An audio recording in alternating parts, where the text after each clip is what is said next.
Hi, good afternoon, everyone. I'll be presenting on mem-based pangenome indexing for k-mer queries, and I'm also a student in Ben's lab. So there are an increasing number of pangenomes made available by the improvement of sequencing technologies, notable examples being the Human Pangenome Reference Consortium with 94 human haplotypes, and other collections like the Vertebrate Genomes Project with 16 and more diverse vertebrate genomes, as well as many plant pangenomes, such as the Arabidopsis pangenome that was recently published.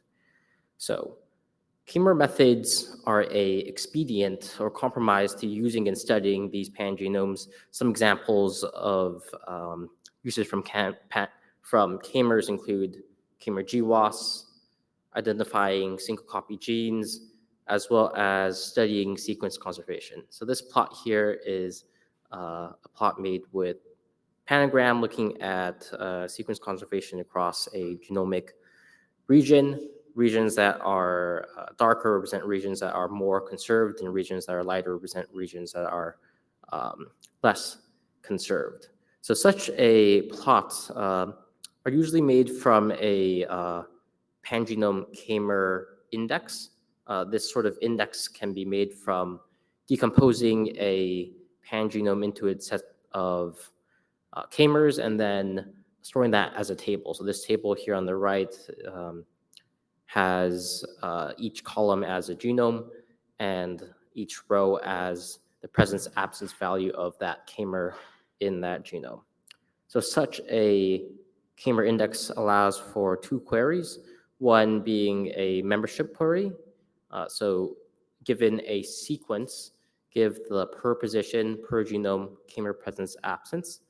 So in this case, we have some query and across each position for each genome, whether that k-mer is present or absent.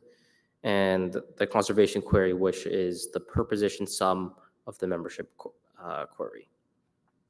So these k-mer indexes are good for such queries, but are limited. They're limited in that you can query only a fixed length k-mer, as well as may grow to large sizes depending on that value k. And this value k is chosen at index creation time.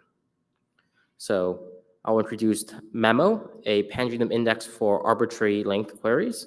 But first, I must explain a couple concepts in pattern matching to you.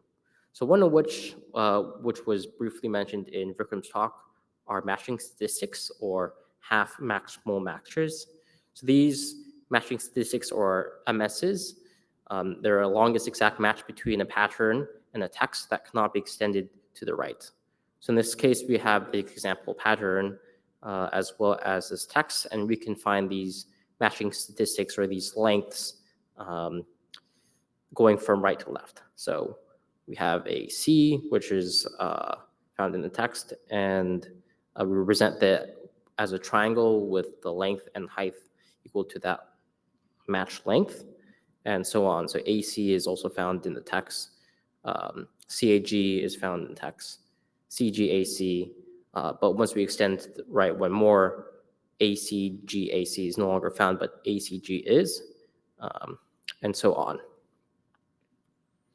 So MEMS are a more concise representation of these matching statistics. So MEMS can be found from and are a subset of matching statistics. They are matches that cannot be extended to the right or the left. And in this triangle sequence landscape, they can be thought of as the peaks of these triangles. In this case of the example, we have MEMS of 3, 4, 4, 6, and 4. So these MEMS actually allow arbitrary length queries. A substring that is fully contained within a MEM is present, else that substring is absent, and this is by definition of a MEM. So in the case of substrings being formers, and for the example, going from left to right, we find that the first former is absent, and this is because that former ACGA is not contained within the MEM, and therefore not found within the text. While the next former CGAC is found in the text, and we find that it is captured fully within that second mem triangle. And so on. You can go across the pattern.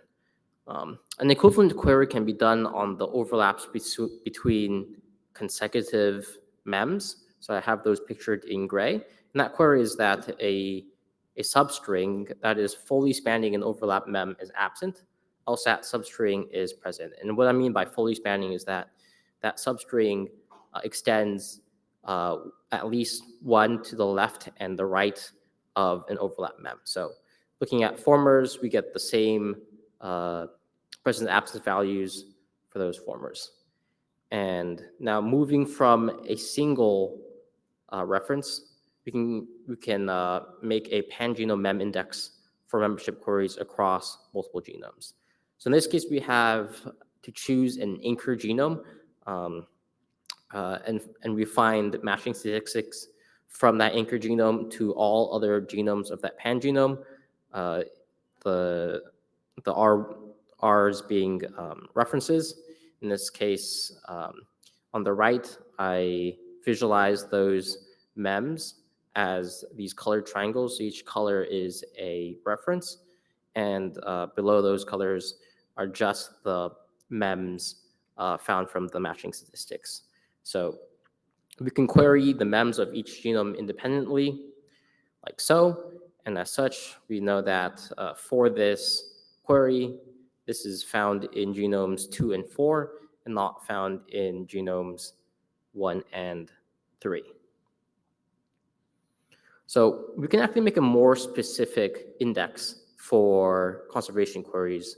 And this can be done by going back to the matching statistics matrix and sorting each column. So each column is positioned in the pivot, and we sort these, we get these order matching statistics. And from these order matching statistics, we can find what I call order mems. So these are mems of an order, and we find that these mems of order are made of match lengths found from different genomes.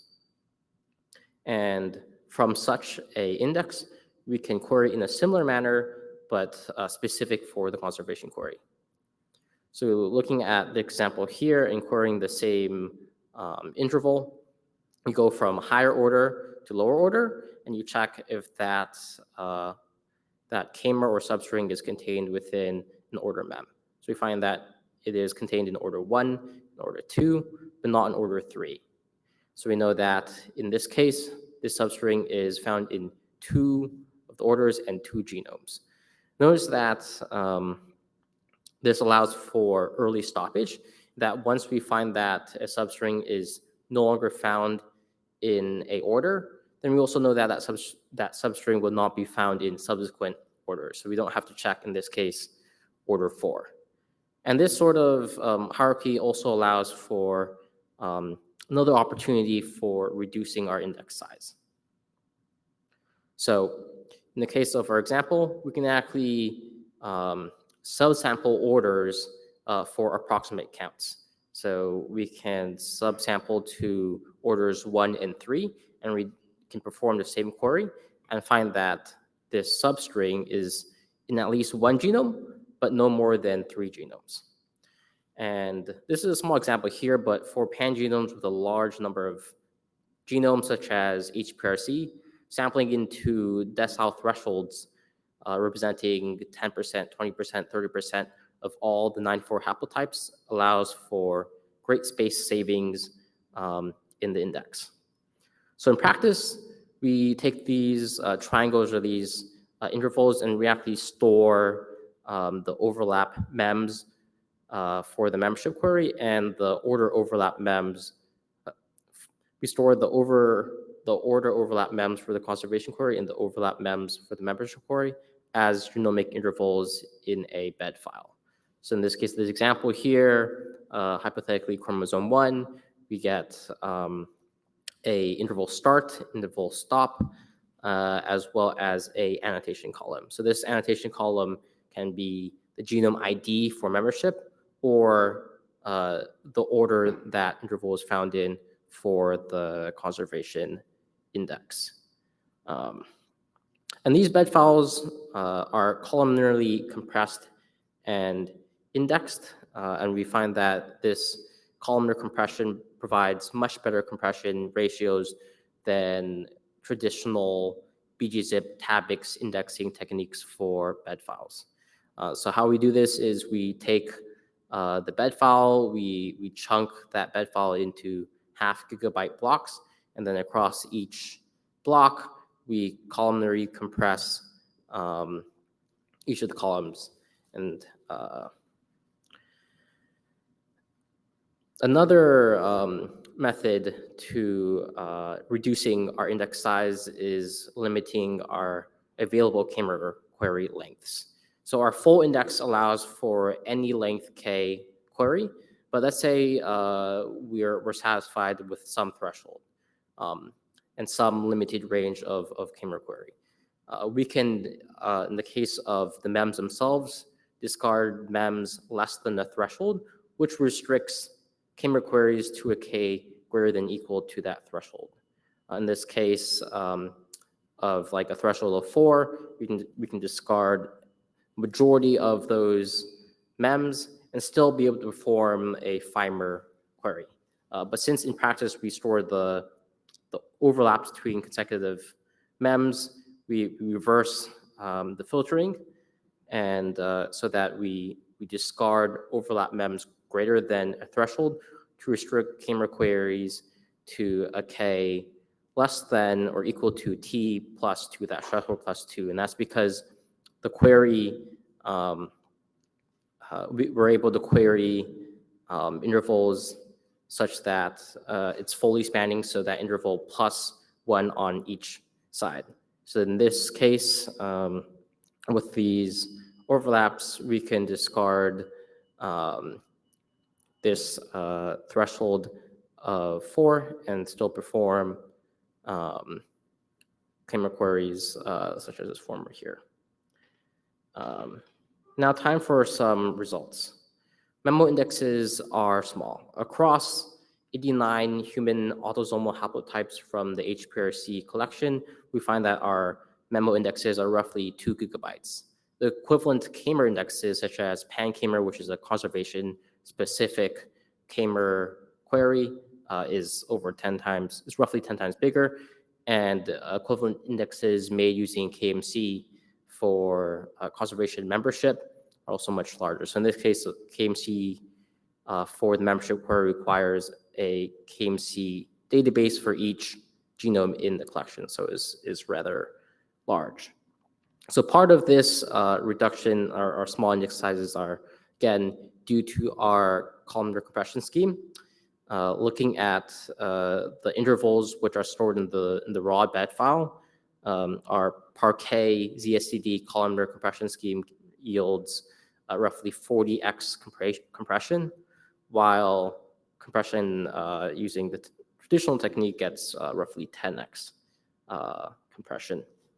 And calling back to filtering these intervals, filtering intervals such that we can do k-mer queries of k less than and equal to 31 yields index sizes almost half the size of what was previous for the conservation query.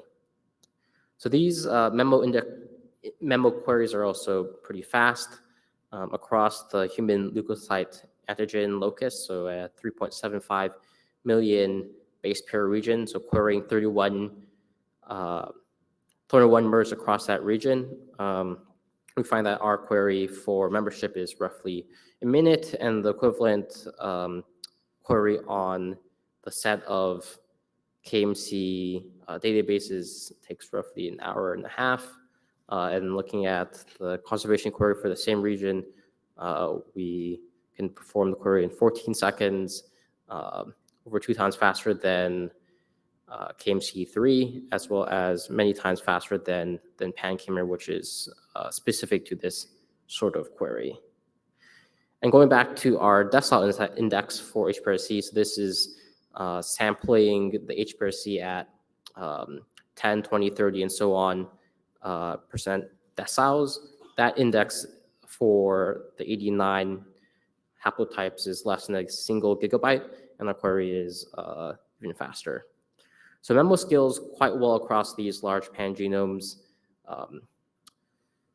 As the number of genomes increase for humans, we're still likely to stay under 4 gigabytes. And we find a similar trend for diverse pangenomes. This is our indexes built across the VGP index with 16 diverse vertebrate pangenomes. So with our index, we can also visualize sequence conservation. This is a sequence conservation plot built across the HLA locus that I mentioned.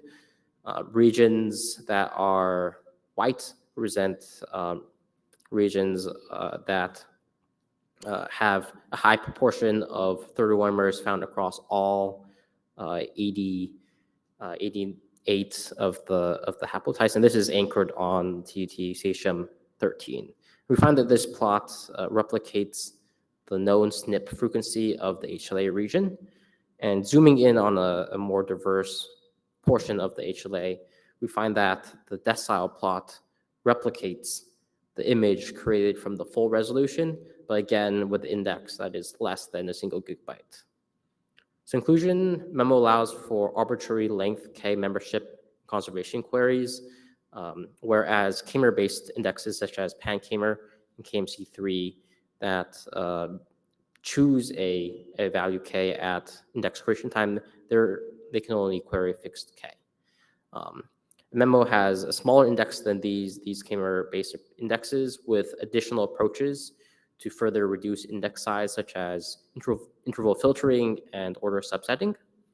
And since Memo indexes are quite fast, this enables interactive exploration of sequence conservation across any region of the pivot. So please check out our code and preprint, and I'd like to acknowledge my lab and take some questions.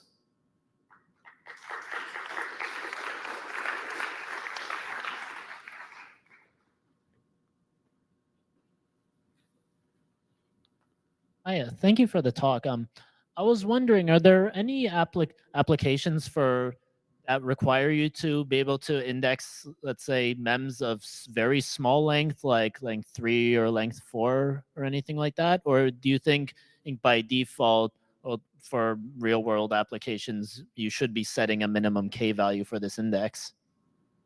I found that in practice, the median length matches are usually, median length MEMS are usually over 10. So some thresholds, especially for diverse pangenomes, would be quite useful in reducing index size. Okay, thank you. Thank you so much for the talk. I was wondering if you could comment a little bit on indexing time for generating these MEM indexes. So like if you want to do some sort of progressive update of your pangenome, like that's fairly straightforward with k-mer indexes, but seems like it might be a little trickier with your new data structures. Yeah, so I think that's one limitation of Memo. In practice, we find our matching statistics using MONI, that that can take a while, since that requires building an index for every genome in the pangenome. So if you save the MONI indexes, then updating would be easier, but those do take up a lot of room. Thank you.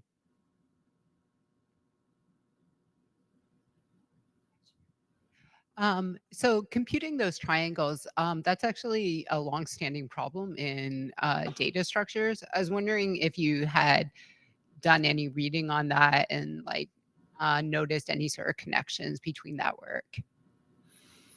I haven't looked super deeply into that work, but if you have any pointers to speeding that up, then we can talk. Okay, yeah, we can talk offline. One last very quick. Yeah, thanks for the talk. I was wondering, because it feels like KMC isn't really suited for pangenome indexing. So why did you compare against it and not a specific tool for pangenomes such as Fulgor, for example? Yeah, I wanted to focus kind of on the K-mer query, and there are other indexes that can index pangenomes, but some of those aren't don't allow for exact queries. So that's why we chose that. And also, it seems like there are some other tools that